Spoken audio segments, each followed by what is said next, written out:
नमस्कार, स्वागत है आपका संसद टीवी पर। मैं हूं मनोज वर्मा और आप देख रहे हैं हमारा खास कार्यक्रम मुद्दा आपका।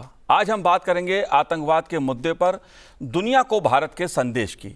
इस मुद्दे पर बात इसलिए करेंगे क्योंकि ऑपरेशन सिंदूर के जरिए भारत के सशस्त्र बलों द्वारा पाकिस्तान में संचालित आतंकवादी अड्डों को ध्वस्त करने के बाद प्रधानमंत्री नरेंद्र मोदी के नेतृत्व में केंद्र सरकार ने पाकिस्तान में पनप रहे आतंकवाद की सच्चाई को वैश्विक मंच पर उजागर करने के लिए एक बड़ा कूटनीतिक अभियान शुरू किया है। ऑपरेशन सिंदूर का मकसद और पाकिस्तान का असल चेहरा दुनिया को बताने के लिए देश के 59 सांसदों को 30 से अधिक देशों में भेजा जा रहा है। इसके लिए 7 सर्वदलीय प्रतिनिधिमंडल का गठन किया गया है। सांसदों के अलग अलग प्रतिनिधिमंडलों के साथ 8 पूर्व राजनयिक भी शामिल रहेंगे। भारत के विभिन्न राजनीतिक दलों के सांसदों का लक्ष्य पाकिस्तान द्वारा आतंकवाद को दिए जा रहे समर्थन और संरक्षण से दुनिया को अवगत कराना है। इस मुद्दे पर हमारे साथ बात करने के लिए इस समय जुड़े हुए हैं हर्षवर्धन श्रृंगला जी। हर्षवर्धन जी भारतीय विदेश सेवा के सेवानिवृत्त भारतीय राजनयिक हैं, जिन्होंने भारत की अध्यक्षता में हुए G20 सम्मेलन के मुख्य समन्वयक के रूप में कार्य किया है। हर्षवर्धन जी भारत के विदेश सचिव और संयुक्त राज्य अमेरिका में भारत के राजदूत रह चुके हैं, बांग्लादेश में उच्चायुक्त और थाईलैंड में राजदूत के रूप में कार्य कर चुके हैं। हर्षवर्धन जी, आपका स्वागत है संसद टीवी पर। और आप सांसदों का जो प्रतिनिधिमंडल विदेश जा रहा है, जो पाकिस्तान जिस तरह से आतंकवाद को संरक्षण देता है, समर्थन करता है, और जो भारत ने ऑपरेशन सिंदूर के तहत पाकिस्तान में आतंकवादी अड्डों को ध्वस्त किया, जो सांसदों का प्रतिनिधिमंडल विदेश जा रहा है, उसके क्या कूटनीतिक मायने हैं, क्या इसके पीछे उद्देश्य है? तो आपने देखा कि 7 प्रतिनिधिमंडल 32 देशों में जा रहे हैं हमारे देश से। और जो ये मतलब ये जो हमारी तरफ से जो बाहर के मतलब वैश्विक जो हम प्रचार प्रसार कर रहे हैं, इसके बारे में काफी सोच समझ के किया है। और मेरे ख्याल से एक तो भारत में तो काफी सूचना मिली है हमें। प्रधानमंत्री मोदी जी ने खुद एक काफी विस्तार में देश को संदेश दिया 12 मई को, जिसमें इन्होंने पूरी तरह हमें जो इस मुद्दे का मतलब ये जो आतंकवाद के मुद्दे का के बारे में काफी मतलब सूचना दिया। और हमारे जो रिस्पांस रहा पाकिस्तान के आतंकवाद हमला के बारे में, उसमें भी काफी मतलब हमें सूचना मिली। पर जो वैश्विक रूप में जो मतलब दुनिया में आप देख सकते हैं कि इतना मतलब समाचार नहीं गया होगा जो हमें चाहिए जी। और जो हमें मतलब विस्तार में हमारे जो मेन इंटरलोक्यूटर्स हैं, हमारे जो मतलब पार्टनर्स हैं, हमारे जो विश्व में जो मतलब प्रभावी देश हैं, उनके साथ मतलब 1-to-1 डायरेक्ट संपर्क करना ये बड़ा जरूरी मतलब हमने सोचा है कि ये मतलब बहुत ही जरूरी काम है। और इस प्रयास में काफी मतलब 7 प्रतिनिधिमंडल निकल रहे हैं, 1-2 तो निकल गए हैं और भी आप निकलेंगे। और ये प्रतिनिधिमंडल जो कि ऑल पार्टी डेलीगेशन हैं, सभी पार्टियों के प्रतिनिधि हैं इसमें। और ये मेरे ख्याल से जहां भी जाएंगे वहां के जो रूलिंग पार्टी के और ये क्या कहते हैं जो सरकार में शासन में जो हैं और जो विरोधी दल में भी होंगे, जो राजनीतिक तौर पे जो मतलब प्रभावी लोग हैं, उनसे मुलाकात होगी, मीडिया से मुलाकात होगी, बिजनेस से मुलाकात होगी, एकेडमिक थिंक टैंक लेवल पे मुलाकात होगी। तो एक बहुत ही कॉम्प्रिहेंसिव एंगेजमेंट रखा है जी। और 32 देशों में ये कूटनीतिक मतलब प्रतिनिधिमंडल पहुंचेगी, जिसमें हम आप कह सकते हैं जिस दुनिया के मतलब जो मतलब प्रभावी देश हैं, जहां पे हमें हमारा सोच विचार हमें प्रेजेंट करना है, वहां हम कर रहे हैं ये डेलीगेशन। बिल्कुल हर्षवर्धन जी। और वैश्विक मंच पर भारत ने हमेशा से आतंकवाद के मुद्दे पर दुनिया को एकजुट होने का संदेश दिया है। कहीं भी दुनिया में कोई घटना होती है, भारत उसकी निंदा करता है और दुनिया से आह्वान करता है, दुनिया के सभी देशों से आह्वान करता है कि आतंकवाद के खिलाफ दुनिया एकजुट हो। G20 में हर्षवर्धन जी आपकी बहुत महत्वपूर्ण भूमिका रही। देश में बहुत सफल आयोजन G20 का हुआ प्रधानमंत्री नरेंद्र मोदी जी के नेतृत्व में। और G20 की अगर मैं बात करूं, ये बात मैं इसलिए कर रहा हूं क्योंकि दिल्ली में दुनिया के शक्तिशाली देशों ने एक प्रस्ताव पारित किया था आतंकवाद के मुद्दे पर भी।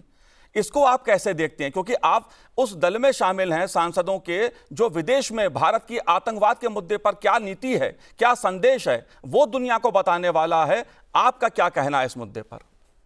नहीं मनोज जी, आपने सही बताया है कि हमारा जहां भी और जहीं भी हो, हमने यही मतलब हमारी नीति यही रही है कि हम मतलब आतंकवाद और आतंकवादी जहां भी हो उनके मतलब निंदा करते हैं, और इनको हमें हमारा जीरो टॉलरेंस पॉलिसी हम आगे बढ़ाते हैं। या चाहे कि यूएन में हो, यूएन सिक्योरिटी काउंसिल में हो, या G20 में हो, जहां पे एक मतलब एक टेररिज्म के मामले में एक रेजोल्यूशन भी अडॉप्ट हुआ था, एक स्टेटमेंट अडॉप्ट हुआ था जिसमें सभी प्रभावी देश उसके मतलब एक हिस्सा थे। और इसमें हम चाहते हैं कि जब ये प्रतिनिधिमंडल इन देशों के साथ संपर्क करें तो हमारा पॉलिसी का, जीरो टॉलरेंस पॉलिसी का, ये हमें जरूर प्रचार प्रसार करना है और उनकी स्थिति देखते हुए भी कहना है कि शायद दुनिया में ऐसे कोई देश नहीं है जहां पे जो मतलब आतंकवाद के मतलब विक्टिम ना हुआ हो। और उनको ये भी समझाना है कि आज तो हमें मतलब हमारे यहाँ हमला हुआ है, कल आपके यहाँ भी हमला हो सकता है, और दुनिया के जितने भी देश है इसमें एक मतलब मिलजुल के ये मतलब जो चुनौती है इसका मुकाबला करना चाहिए। और मुझे लगता है कि ये मतलब काफी हमारा प्रयास सफल रहेगा, क्योंकि देशों को भी इसमें इस मुद्दे पे काफी मतलब इंटरेस्ट है कि अंतर्राष्ट्रीय तौर पे एक मतलब कॉमन स्टैंड हो, कॉमन स्ट्रेटेजी हो। पर हमें बताना पड़ेगा कि पाकिस्तान में ये सिर्फ ये नहीं है कि जो हम कहते हैं नॉन स्टेट एक्टर्स, जैसे कि ये जैश ए मोहम्मद है, लश्कर ए तोयबा है, सिर्फ ये कर रहे हैं। ये हमें इनको पूरी तरह समझाना होगा और इनको सबूत भी देना होगा कि इनका और जो पाकिस्तानी राज्य है और पाकिस्तानी स्टेट है, पाकिस्तानी शासन है, मिलिट्री है, वो मतलब एक साथ जुड़े हुए हैं। इसमें कोई मतलब अंतर नहीं है शासन और ये आतंकवादी के बीच में। तो ये मतलब पाकिस्तान की एक स्टेट पॉलिसी है कि आतंकवाद को लेके एक मतलब इनका फॉरेन पॉलिसी का एक इंस्ट्रूमेंट बनाए, एक मतलब टूल बनाए, और इसमें ये मतलब जितने भी स्टेट के रिसोर्सेज हैं वो इसी पे जा रहे हैं, और इसका मतलब सबूत हमें जरूर प्रेजेंट करना होगा दुनिया के सामने। हाँ, दुनिया के सामने, बिल्कुल। बिल्कुल हर्षवर्धन जी, एक महत्वपूर्ण मुद्दा यहाँ पर यह उठता है कि आतंकवाद के मुद्दे पर भारत हमेशा से जीरो टॉलरेंस की बात कहता रहा है और दुनिया को भी इसके लिए संदेश देता रहा है। लेकिन मेरा एक सवाल आपसे यह है कि पहलगांव के बाद जब ऑपरेशन सिंदूर के तहत कार्रवाई की गई, आतंकवादी अड्डों को ध्वस्त किया गया जो पाकिस्तान से संचालित हो रहे थे, आतंकवादियों को निशाना बनाया गया, 100 से ज्यादा आतंकवादी मारे गए हैं और इसमें कई ऐसे आतंकवादी मारे गए हैं जिनका किसी ना किसी दूसरे देश में आतंकवादी घटना से कनेक्शन रहा है, पाकिस्तान उसका केंद्र रहा है। इसको आप कैसे देखते हैं कि वैश्विक स्तर पर जो तार हैं आतंकवाद के वो पाकिस्तान से जुड़ते हैं? नहीं, इसमें ऐसा है कि जब ये आतंकवादी हमला हुआ था पहलगाम में जी, तो आपने देखा कि ज्यादातर सभी देशों ने इसका मतलब निंदा किया। इन्होंने सभी देशों ने देखा कि ये मतलब इन्होंने कंडेम किया, इन्होंने कहा कि ये ऐसा कभी होना ही नहीं चाहिए, और हमारे साथ काफी मतलब हमारे जो पोजीशन था उस पर काफी समर्थन भी मिला हमें जी। पर जबकि हमने रिस्पॉन्ड किया, जबकि हमने अपना मतलब बहुत ही प्रिसाइज तरीके से आतंकवादी मतलब जो इनके ट्रेनिंग इंफ्रास्ट्रक्चर और कैंप वगैरह, इनके हेडक्वार्टर्स को हमने टारगेट किया, तब मेरे ख्याल से बहुत देशों को ये घबराहट हुआ कि ये तो युद्ध तो नहीं होने वाला है पाकिस्तान और भारत के बीच, और पाकिस्तान ने न्यूक्लियर आर्म्ड स्टेट के बारे में भी काफी मतलब इन्होंने इस पे आवाज किया। तो इससे आप देख सकते हैं कि इनका ये स्ट्रेटेजी है, पहले तो एक आतंकवादी हमला करें और उसके बाद जब हमारी मतलब रिस्पांस होता है तो ये मतलब अंतर्राष्ट्रीय कम्युनिटी के साथ, हम अंतर्राष्ट्रीय समुदाय के पास भाग के जाते हैं कि कहते हैं कि हमें बचाइए, ये नहीं तो ये युद्ध बहुत ही मतलब बड़ा हो सकता है और न्यूक्लियर वॉर भी हो सकता है। अभी आप देख रहे हैं कि हम कहते हैं कि अगर हमें लगा कि क्रॉस बॉर्डर टेररिज्म या पाकिस्तान के टेरिटरी से एक आतंकवादी हमला हुआ है, तो हमें कोई सबूत प्रेजेंट करने में कोई जरूरत नहीं है। अगर ये हो तो हम बिल्कुल इमीडिएटली रिस्पॉन्ड करेंगे। एक तो ये है जो न्यू नॉर्मल जो कहते हैं प्रधानमंत्री मोदी जी का, जी। और दूसरा ये है कि न्यूक्लियर ब्लफ जो है, जब भी हम कहते हैं, पाकिस्तान कहती है कि जब लड़ाई हो या कुछ कॉन्फ्लिक्ट शुरू हो तो वो कहते हैं कि ये न्यूक्लियर वॉर भी हो सकता है, और इससे मतलब काफी मतलब अंतर्राष्ट्रीय अटेंशन भी मिलता है। मतलब थर्ड पार्टी देश तो कहते हैं कि हमें तो युद्ध नहीं चाहिए, हमें तो न्यूक्लियर वॉर तो बिल्कुल ही नहीं चाहिए। तो ये ब्लफ भी हमें देखना चाहिए कि ये कन्वेंशनल रूप से ही मतलब एंगेजमेंट हो, और न्यूक्लियर कभी ये पॉसिबिलिटी नहीं है। हालांकि इस बार जेडी वैंस जो अमेरिका यूएसए के उपराष्ट्रपति हैं, उन्होंने भी कहा कि न्यूक्लियर युद्ध तो हो ही नहीं सकता, इसमें तो कोई सवाल ही नहीं है। सर, ये समझना जरूरी है दर्शकों को, प्रधानमंत्री नरेंद्र मोदी जी ने भी दुनिया को बताया कि भारत जो न्यूक्लियर वेपन्स के नाम पर पाकिस्तान ब्लैकमेलिंग करता है और आतंकवाद को एक प्रकार से समर्थन देता है, संरक्षण देता है, तो क्या अब ये समय आ चुका है कि दुनिया को बताया जाए कि परमाणु हथियारों के नाम पर दुनिया को ब्लैकमेल कर रहा है पाकिस्तान? बिल्कुल। परमाणु हथियार के साथ ये मतलब दुनिया को कहते हैं कि ये खतरा रहेगा कि मतलब न्यूक्लियर वॉरफेयर शुरू हो जाएगा। इसमें बिल्कुल हमें कोई भविष्य में, और इस बार भी आपने देखा कि हमें कोई परवाह नहीं था कि आतंकवादी अगर हमला हो तो उसका रिस्पांस होगा, और हम ये नहीं सुनेंगे किसी का कि ये मतलब ज्यादा एस्केलेट हो के न्यूक्लियर वॉरफेयर में चला जाए। तो हमारा यही है कि मेरे ख्याल से भविष्य में हम यही पॉलिसी फॉलो करेंगे कि जो मतलब हमें अगर आतंकवादी हमला हो हमारे ऊपर, तो हम रिस्पॉन्स जरूर करेंगे, और इसका जरूर कुछ भी ख्याल ये नहीं रखेंगे कि अब ये हमला हो सकता है, हम ये युद्ध ज्यादा बढ़ के न्यूक्लियर वॉरफेयर हो सकता है, वो ब्लैकमेल में हम नहीं आएंगे। जी। हर्षवर्धन जी, एक बड़ा मुद्दा ये उभर के सामने आता है, जैसा मैंने पहला समझने की कोशिश आपसे की, कि जब वैश्विक आतंकवाद की हम बात करते हैं, वैश्विक मंचों पर आप लोग भारत के इस संदेश को पहुंचाने जा रहे हैं कि आतंकवाद के खिलाफ पूरी दुनिया एक हो, लेकिन देखने में ये आया है कि दुनिया के किसी भी देश में आतंकवादी घटना घटती है तो उसके तार कहीं ना कहीं पाकिस्तान से जुड़ते हैं। इसको आप कैसे देखते हैं, इस मुद्दे को? इसीलिए तो कहा जाता है कि ये पाकिस्तान एक आतंकवादी का एपिसेंटर मतलब बिल्कुल केंद्र सेंटर। जी। हाँ, केंद्र है बिल्कुल जी। और जो भी मतलब 9/11 जो देखें, जो अमेरिका में हुआ था, उस समय या तो मुंबई अटैक जो हुआ हमारे जी। यहाँ, या तो यूरोप में हुआ या कहीं और हुआ, सभी का मतलब ये रशिया में भी मेरे ख्याल से जो हुआ, सभी के मतलब कोई ना कोई संबंध तो ये पाकिस्तान में जरूर होता है। और ये मतलब एक देश है जिसका एक्सपोर्ट ही मतलब आतंकवादियों का एक्सपोर्ट ही यही है इनका, और कुछ एक्सपोर्ट नहीं है पाकिस्तान से। और ये फेल्ड स्टेट होते जा रहा है, और उससे मतलब आप कह सकते हैं कि जो शासन है जी। वो भी आतंकवादियों के साथ जुड़े हुए हैं, और ये मतलब दुनिया को पता होना चाहिए। और इसमें जरूर दुनिया को मतलब दुनिया के देशों को मतलब अंतर्राष्ट्रीय समुदाय को मिलके इसका मुकाबला करना होगा, तरीका ढूंढना होगा। या तो आईएमएफ लोन का कोई कंडीशनैलिटीज होना चाहिए कि हम नहीं देंगे अगर आप आतंकवादी को सपोर्ट करते हैं, या तो हमें इनको फाइनेंशियल एक्शन टास्क फोर्स जो हम कहते हैं ग्रे लिस्ट, उसके ग्रे लिस्ट में डालना चाहिए फिर से, ताकि इनके ऊपर मतलब बहुत ही कड़ी नजर रखा जाए। मतलब कंट्रोल तो होना चाहिए। दुनिया को ये नहीं कहना चाहिए भारत को कि आप अगर एक्शन ले रहे हैं तो आप ले नहीं सकते। ये हमें देखना चाहिए कि कैसे मतलब पहले से ही पाकिस्तान को रोक रखें और इनको मतलब कंट्रोल करें, क्योंकि आप देख रहे हैं प्रधानमंत्री मोदी जी ने कहा ये युद्ध का जमाना नहीं है, पर जी। आतंकवाद का भी जमाना नहीं है।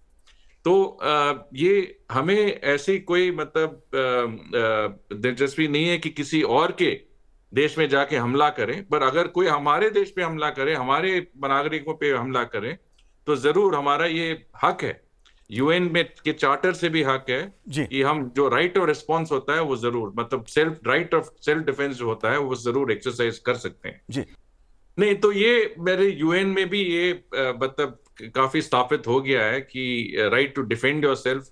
और यूएन सिक्योरिटी काउंसिल का जो प्रेसिडेंशियल स्टेटमेंट था मेरे ख्याल से 25 अप्रैल को, ये आतंकवादी हमला के बाद उन्होंने भी कहा था कि जो मतलब ऑर्गेनाइज करते हैं, जो ये मतलब जो इसमें भाग लेते हैं, जो इसके ये आतंकवादी हमले के पीछे हैं, उनको जरूर न्याय के पास ले आना चाहिए, उनको अकाउंटेबल होल्ड करना चाहिए। जी हर्षवर्धन जी, एक बड़ा मुद्दा ये उठता है यहाँ पर कि पाकिस्तान के खिलाफ जब भी कार्रवाई की जाती है आतंकवाद के मुद्दे पर, तो पाकिस्तान खुद विक्टिम कार्ड खेलने लगता है कि भारत हमला कर रहा है, जबकि भारत ने इस बार भी ऑपरेशन सिंदूर के तहत सीमित लेकिन सटीक आतंकवाद के खिलाफ चोट की है। पाकिस्तान के नागरिकों को नहीं मारा, पाकिस्तान की सेना पर अटैक नहीं किया, बल्कि उल्टा पाकिस्तान की सेना ने हमला करने की कोशिश की, जिसका जवाब भारत ने दिया। पाकिस्तान के इस विक्टिम कार्ड को आप कैसे देखते हैं? नहीं, बिल्कुल आपने सही किया। इनका तो नीति है, मतलब स्ट्रैटेजी है ये, कि एक प्लान करके, मतलब ऑर्गेनाइज, ये जो आतंकवादी हमला हुआ तो पाकिस्तान में ही प्लान हुआ, पाकिस्तान ने ही ऑर्गेनाइज किया। उसके बाद इनको पता है कि हमारा रिस्पांस तो होगा ही, और प्रधानमंत्री मोदी जी के नेतृत्व में तो ये रिस्पांस मतलब बहुत ही इनको, मतलब ये रिस्पांस को जरूर इनके ऊपर असर तो पड़ेगा ही। उसके बाद इन्होंने, आपने देखा कि 8 और 9 तारीख इन्होंने काफी बढ़ा दिया जी कि 8 और 9 तारीख के रात को इन्होंने मतलब ये ड्रोन वॉरफेयर, ये लॉइटरिंग म्यूनिशन, मिसाइल वगैरह लेके जम्मू और श्रीनगर से लेके मतलब भुज तक ये सब मतलब सिविलियन और मिलिट्री एस्टेब्लिशमेंट्स में इन्होंने हमला करने का कोशिश किया। उसके बाद जब हमारा जवाब बहुत ही मतलब सख्त तरीके से, बहुत ही अच्छी तरीके से 9 इनके एयरफील्ड्स को मारा गया, मतलब ब्रह्मोस मिसाइल के साथ, जी तब इनको लगा कि अब तो हमें मतलब ये टर्निंग पॉइंट आ गया युद्ध में, जबकि हमें मतलब मार पीट जरूर मिलेगी। तब ये अमेरिका के पास गए और दूसरे देश के पास गए, ये कहते हुए कि न्यूक्लियर वॉरफेयर हो सकता है और परमाणु हत्या भी चलाया जा सकता है, और ये मतलब स्थिति मतलब गंभीर होते जा रहा है, और इसका इंटरवेंशन भी रहा। पर हमारे साइड से हमने तो ये जब भी हमने कहा कि ये हमारा रिस्पांस जो है आतंकवादी हमला के बावजूद ही होगा, और हमारे जो टारगेट्स हैं वो भी आतंकवादी होंगे। हमें कोई इरादा नहीं है कि ये मिलिट्री टारगेट सिविलियन टारगेट्स पे की तरह चला जाए। तो जब इन्होंने कहा कि हमने स्वीकार कर लिया कि हमें सीजफायर चाहिए, तब हमने हमारी तरफ से मान लिया कि चलो सीजफायर हो सकता है। पर ये इनका पॉलिसी है, जब भी मतलब ज्यादातर इनका जो टर्निंग पॉइंट आता है और जल्दी ही आ जाता है, तो ये मतलब ये जरूर न्यूक्लियर होगी, या ये कहते हैं कि अब अंतर्राष्ट्रीय समुदाय के पास हम जाके ये युद्ध को रोक लेते हैं। जी हर्षवर्धन जी, इस बार यह भी देखने में आया कि कहने को दुनिया के तमाम देश आतंकवाद के खिलाफ एकजुट होने का संकल्प लेते हैं, लेकिन हाल ही में देखने में यह आया कि पाकिस्तान का कुछ देशों ने न केवल समर्थन किया, बल्कि हथियार, ड्रोन वगैरह भी दिए और खुलेआम दिए। इसको आप कैसे देखते हैं? क्या वैश्विक स्तर पर इस मुद्दे पर चर्चा नहीं होनी चाहिए? भारत का जो कूटनीतिक अभियान है उसके तहत क्या ऐसे देशों के खिलाफ भी बात और सबूत रखे जाएंगे?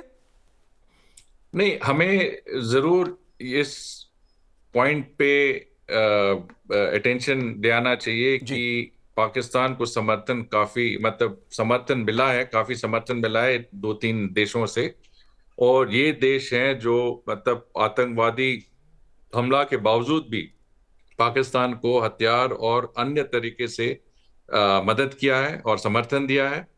तो ये भी एक आप कह सकते हैं हिपोक्रेसी है कि एक साइड से आप कहें कि हम आतंकवाद के खिलाफ हैं, और दूसरी तरफ से आप जो आतंकवादी हैं उनको ही समर्थन देते हैं।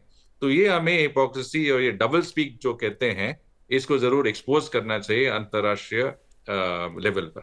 जी। हर्षवर्धन जी, मेरा आखिरी सवाल आपसे ये है, क्योंकि पूर्व में भी जो कूटनीतिक अभियान चले हैं उसके तहत पाकिस्तान दुनिया में अलग थलग पड़ा। आर्थिक दृष्टि से पाकिस्तान दिवालिया लगभग हो चुका है, हालत बहुत खराब है पाकिस्तान की आंतरिक स्तर पर। ऐसे कूटनीतिक अभियान जो होते हैं वो किस तरह का प्रभाव वैश्विक मंच पर देते हैं, क्या उनका असर होता है? ये बहुत ही जरूरी है, क्योंकि भारत को अपना केस प्रेजेंट करना, ये अपना जो सोच विचार प्रचार प्रसार करना, ये बहुत जरूरी है। हम जाके इनको सभी तरह जितने भी देश से हम संपर्क करेंगे और जितने भी लेवल्स पे हम संपर्क करेंगे, जाके जरूर ये सबूत देंगे कि पाकिस्तान का एक तो आतंकवाद के साथ क्या मतलब संबंध है और इनका क्या रोल है आतंकवादी मतलब इंफ्रास्ट्रक्चर और ये सपोर्ट करने का। और दूसरा हम ये भी कहेंगे कि हमारा मतलब नीति क्या है, हमने क्या किया इस मतलब इस युद्ध पे, और भविष्य में अगर हो तो क्या होगा, और इसको मतलब ये स्थिति को बचाने के लिए अंतर्राष्ट्रीय समुदाय क्या कर सकती है। और ये भी बहुत ही महत्वपूर्ण संदेश है कि अंतर्राष्ट्रीय समुदाय को एक स्टैंड लेना चाहिए आतंकवाद के खिलाफ, और एक स्टैंड लेना चाहिए कि जो आतंकवाद का सपोर्ट देता है, जो जिसके आतंकवादियों के साथ जुड़ा हुआ है, उन पे कड़ी सजा होना चाहिए अंतर्राष्ट्रीय समुदाय की तरफ से। ये जरूर हम जाके हमें सभी देशों को ये इस मामले पे संपर्क करना चाहिए। सर, चलते चलते एक सवाल और, क्योंकि ये मुद्दा आतंकवाद के खिलाफ भारत की एकजुटता का है। प्रधानमंत्री नरेंद्र मोदी के नेतृत्व में पूरा देश आतंकवाद के मुद्दे पर जिस प्रकार एकजुट हुआ है, कश्मीर से कन्याकुमारी तक, खासतौर से कश्मीर में इस बार पाकिस्तान विरोधी खूब प्रदर्शन हुए, विरोध हुआ पाकिस्तान में पहलगांव की घटना को लेकर। जिस तरह पाकिस्तानी आतंकवादियों ने इस तरह का कत्लेआम मचाया है कश्मीर में पिछले कुछ वर्षों में, साथ ही जिस तरह से सर्वदलीय जो बैठकें हुई भारत में, ये सभी दल अलग अलग, चाहे सत्ता पक्ष हो या विपक्ष हो, आतंकवाद के मुद्दे पर पूरा भारत एकजुट दिखा है। इस एकजुटता का क्या संदेश है, आप इसे कैसे देखते हैं? तो आप अगर पहलगाम का जो अंतर्राष्ट्रीय हमला आप देखें, तो इनका क्या मतलब इरादा क्या था। एक तो इनका ये इरादा था कि ऐसा मतलब ड्रामेटिक, ऐसा मतलब क्या कहते हैं, लोगों का मतलब ऐसे तरीके से मारे हैं लोगों को कि सबका मतलब नोटिस पे आए। सेकंड तो ये है कि आपका मतलब धर्म के बारे में ये पूछ के मतलब आपको मारा है। तो इसका मतलब ये चाहते हैं कि भारत का जो सामाजिक मतलब एकता है, उसको भी तोड़ने का इनका मतलब इरादा तो होगा ही। तो इसमें ये सफल नहीं हुए, क्योंकि आप जैसे आप कहें कि भारत के राजनीतिक तौर पे और सामाजिक तौर पे सभी एक हो गए, जुट गए, और किसी ने नहीं कहा कि मैं ये कम्युनिटी का हूँ, कि मैं ये धर्म का हूँ, सभी एक साथ आ गए। हमारे ग्रुप 1 में आप देखा डॉक्टर ओवैसी भी हैं, उन्होंने बहुत ही मतलब अच्छी तरीके से बताया कि बिल्कुल भारत एक ही है और कोई भारतीय मतलब एकता को तोड़ नहीं सकता है। जी। तो ये प्रयास मतलब इनका तो प्रयास था कि इनका तो प्रयास यही है कि भारत को कैसे तोड़ा जाए। भारत जैसा देश, एक इतना सफल देश, प्रधानमंत्री ने मोदी जी के नेतृत्व में वैश्विक रूप पे और आर्थिक रूप पे इतना मतलब हमने कदम आगे बढ़ाए हैं। तो इस देश को कैसे तोड़े, इनका मतलब जो आगे बढ़ने का जो मोमेंटम है, इसको कैसे रोकें, यही इनका प्रयास है और कुछ नहीं है। और इसमें हम मतलब सभी भारतीय जानते हैं कि इनका ये प्रयास है और हम एक साथ ही हैं। और जब ऐसे चुनौतियां आते हैं तो हम देखते हैं कि भारत का महानता क्या है। जी, जाहिर सी बात है, आतंकवाद के मुद्दे पर भारत ने एकजुटता का संदेश दिया है और दुनिया से जीरो टॉलरेंस की नीति अपनाने का आह्वान किया है। और यही संदेश देने भारत के सांसद अलग अलग देशों के प्रवास पर इस समय जा रहे हैं। हर्षवर्धन जी, आपने संसद टीवी से बात की, बहुत बहुत शुक्रिया, बहुत बहुत धन्यवाद हमसे बात करने के लिए। नमस्कार, धन्यवाद मनोज जी। तो इस कार्यक्रम में इतना ही, मुझे दीजिए आज्ञा, नमस्कार।